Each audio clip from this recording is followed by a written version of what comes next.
So, many of us do not really understand what transpires in those White Houses, those government offices that oftentimes decide and determine how we go in life, the direction we travel, the kind of decisions they make through government policies, and a handful of other things. So, another case to study here is the case of Goodluck Ebele Jonathan and why he was rigged out of office in the year 2015, which saw Muhammadu Buhari came into power, spent 8 years there, after which in 2023, this very man we have here now, Jagaban Bola Ahmed Tinubu, come into office.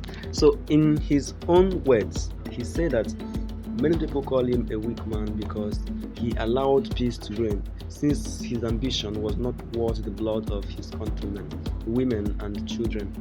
That it all started when Obama called him to tell him the policies which would benefit Nigerians and Africa at large. He took time to read through and found it very helpful for sustainable development, since he was already on the move of making Nigeria one of the richest economies in the world, with special investment in agriculture and technology, and not solely relying on petrol, which we still do now. The only awful thing he found as he read through was embracing and implementing the gay laws, a law that permits men to have intimate relationship with a fellow man, and the same thing applies to women. It is a taboo in Africa for a man to be gay. So, in the Pan African spirit, he called the late President Mugabe to seek his opinion on this matter disturbing him, and his response was in a parable that a man who submits his sitting point has lost credibility to sit in the council of men. He also contacted another brother, the president of Uganda, Yoweri Museveni, and he didn't even let him conclude with talking when he burst into laughter and asked him, Ebere, do you want to see your countrymen in diapers? They both laughed over it, but at that moment he drew his conclusion, which was obvious. He called Obama and told him that he cannot implement gay laws on his people because that is against our African culture and moral values as Africans. He smiled and told him the West will take care of him. They always find means to want more, to go for more. Obama on his own side, they are already rich people and they are successful. I don't see a reason. He is a black man and he has African origin. But having lived there in America, I don't know whatever agreement he might have had with those who are with him that ensured that he was brought to power. And he himself, he might be trying to keep to those things and let them work. But one thing I don't understand is desperately trying to force it on us when it is very obvious that Africans don't do it. We don't practice it. Those who go there and learn those things are just people who are misdirected, people who have lost track in life, and they do not represent the mindset of the whole Africans. Just like the scammers, the fraudulent youths in Africa and Nigeria do not represent the whole of Nigeria at large and Africa. So, because of the fact that Obama was desperate to force his gay laws on Africa, and Buhari on his own was desperate for power, and Goodluck Ebele Jonathan, being a reserved man, wasn't interested in those things. So he decided that he is not going to do it. And the other person who was ready to do anything to obtain whatever he wanted accepted the term. Now they got united and forced themselves on Asoro.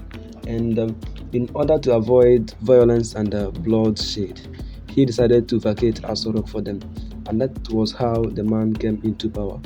And since the year 2015, which is more than 9 years now, we have been seeing a lot of terrible things, from massacre to kidnapping to all forms of vices in the society. Because number one is that they weren't even fit, both intellectually, from experience, and in all ramifications to rule the country. But because of the desperations of their own mind, they thought that because they can just force themselves into any place they want and they can do it. And secondly, not even minding the fact that they are not fit to rule us, they still do not think it necessary to acquire the required skill to be seen as worthy of ruling the nation. So the best thing they can do is just go there, steal as much as they can. It doesn't matter how much poverty they inflict on the people and how the people suffer. Steal as much as they can and then go their separate ways. This very old man in Asorok presently doesn't even have the welfare of the people in mind. Millions of people are getting poorer every day. Billionaires are turning to millionaires. Even millionaires are just having a few hundreds of thousands in their pockets. Young people have no job, and all he cares about was cruise around the world, buy himself the most expensive second-hand private jets, and then cruise ships and all the thing he can afford. He is no longer a billionaire; he is now a trillionaire. And people who have the welfare of the people in mind always have their well-being in mind, and sometimes they will analyze the situation and finding out that trying to use violence to obtain what they want might cause more harm to the people than the good.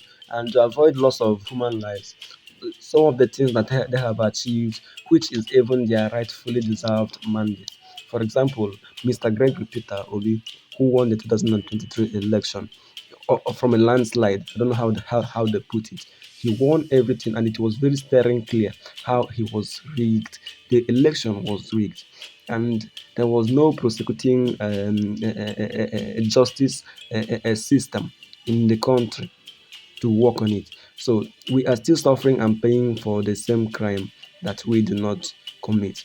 And it is difficult to imagine how long this thing is going to last.